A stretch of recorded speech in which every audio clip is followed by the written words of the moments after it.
कभी कभी जीवन में ऐसे क्षण आते हैं जो बहुत चुपचाप आते हैं, लेकिन जिनका महत्व बहुत गहरा होता है। परसों 27 मई 2026 को बुधवार के दिन ऐसा ही एक दुर्लभ और विशेष क्षण हमारे सामने आ रहा है। इसे कहते हैं पद्मिनी एकादशी। ये सामान्य एकादशी नहीं है। ये वो एकादशी है जो हर 3 साल में एक बार आती है।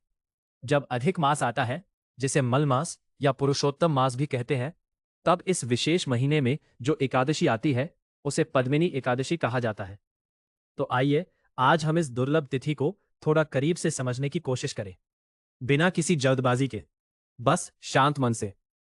पहले यह समझते हैं कि अधिक मास क्या होता है। हमारा हिंदू पंचांग चंद्रमा की गति पर आधारित है। चंद्र वर्ष में लगभग 354 दिन होते हैं, जबकि सौर वर्ष में 65 दिन होते हैं। इन दोनों के बीच हर 3 साल में लगभग 1 महीने का अंतर आ जाता है।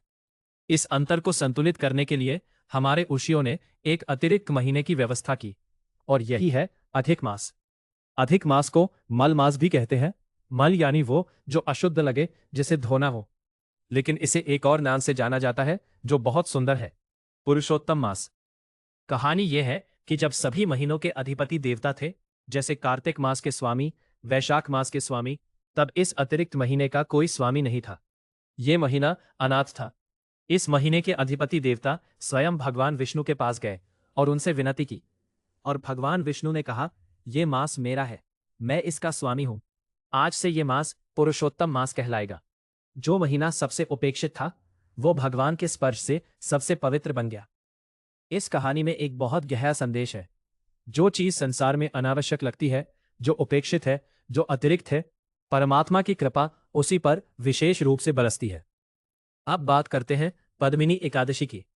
इस पुरुषोत्तम मास में 2 एकादशियां आती है, एक कृष्ण पक्ष में और एक शुक्ल पक्ष में।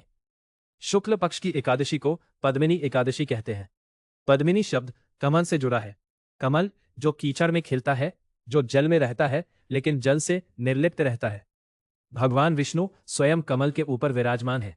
मां लक्ष्मी के हाथों में कमल है। ये नाम ही अपने आप में एक भाव जगाता है, शुद्धता का, समर्पण का और निर्लिप्तता का। शास्त्रों में कहा गया है कि पद्मिनी एकादशी का व्रत करने से जो फल मिलता है, वो सामान्य एकादशी से कई गुना अधिक होता है। कुछ ग्रंथों में तो यही भी कहा गया है कि इस एक एकादशी के व्रत का फल हजारों सामान्य एकादशियों के बराबर है। लेकिन ये संख्याएं हमें थोड़ा रुक कर सोचने पर मजबूर करती है। आखिर ये फल क्या है? क्या ये केवल स्वर्ग का टिकट है, या इसमें कुछ और भी है? तो पाते हैं कि ये केवल अनाज न खाने का नियम नहीं है। एकादशी का अर्थ है 11। ये चंद्र पक्ष की 11वीं तिथि है। हमारे शरीर में 10 इंद्रियां होती है, 5 ज्ञानेंद्रियां और 5 कर्मेंद्रियां, और इन सब का नियंत्रक है मन। ये 11वां तत्व है। एकादशी का व्रत वास्तव में इसी मन को साधने का अभ्यास है। जब हम उपवास करते हैं, जब हम इंद्रियों पर संयम रखते हैं, तब हम धीरे धीरे अपने मन को शांत करना सीखते हैं।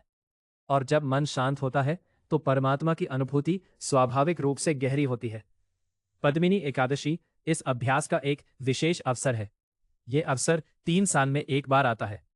इसका अर्थ यह भी है कि यदि हम इस अवसर को जागरूकता के साथ जिए, तो इसका प्रभाव हमारे भीतर कुछ ऐसा बदल सकता है जो बदलना चाहिए था। 27 मई को जब यह दुर्लभ पद्मिनी एकादशी आए, तो एक पल के लिए रुकिएगा।